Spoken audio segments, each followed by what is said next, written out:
સુરત એરપોર્ટની ઘટના ઇમિગ્રેશન વેળાએ વ્યક્તિ બનાવટી પાસવર્ડ સાથે ઝડપાયો। પોર્ટુગલનો બનાવટી પાસવર્ડ બનાવીને વિદેશ પ્રવાસ કરતો હતો। ભાવેશ ધીરુભાઈ બોરડ બનાવટી પાસવર્ડ બનાવીને વિદેશ યાત્રા કરતો। વર્ષ 2019માં બનાવ્યો હતો બનાવટી પાસવર્ડ પર અનેક વખત વિદેશ પ્રવાસ કર્યો હોવાનું સામે આવ્યું। ડુમસ પોલીસે ધરપકડ કરીને વધુ તપાસ હાથ ધરી છે।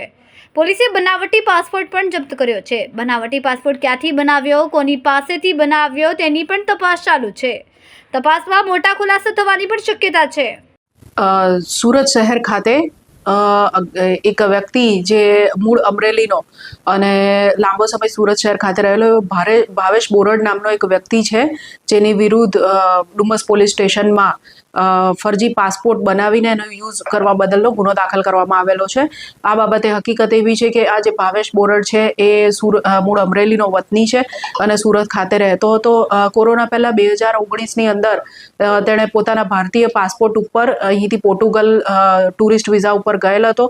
ત્યારબાદ ટુરિસ્ટ વિઝા પૂરા થયા પછી તે લિસ્બન ખાતે રોકાઈ ગયો અને ભારત પરત આવેલ ન હતો। જે પોર્ટુગલમાં રોકાયો તે સમયગાળા દરમિયાન તેણે ખોટા પુરાવા ઊભા કરી અને પોર્ટુગલનો ખોટા ડોક્યુમેન્ટ્સના આધારે પોર્ટુગલનો ત્યાંનું આઈડેન્ટિટી કાર્ડ અને પાસપોર્ટ કલ્પેશ બામણિયા કમલેશ કુમાર રતિલાલના નામે બનાવેલ હતો અને એ જે ડુપ્લિકેટ ખોટો પાસપોર્ટ છે, ફેક પાસપોર્ટ, એનો ઉપયોગ કરીને મુસાફરી કરતો હતો।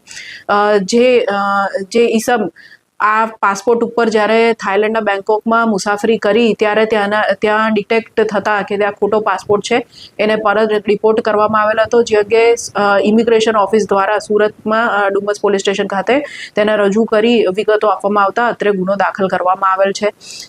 પ્રાથમિક તપાસમાં એવું જણાઈ આવેલ છે કે સદર વ્યક્તિએ આ નકલી પાસપોર્ટ ઉપર બોમ્બે અને સુરત એરપોર્ટ ખાતેથી મુસાફરી કરેલ છે। કેમેરામેન સેન્ડલ વિરાણી સાથે વિશાલ છેઠા, માનવપ્રભા ન્યૂઝ, સુરત।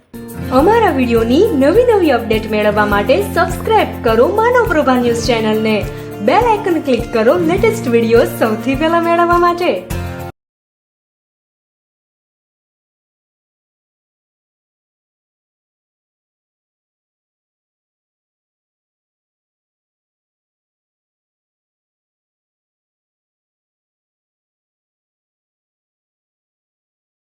અમારા વિડીયોની નવી અપડેટ મેળવવા માટે સબસ્ક્રાઇબ કરો માનવપ્રભા ન્યૂઝ ચેનલને।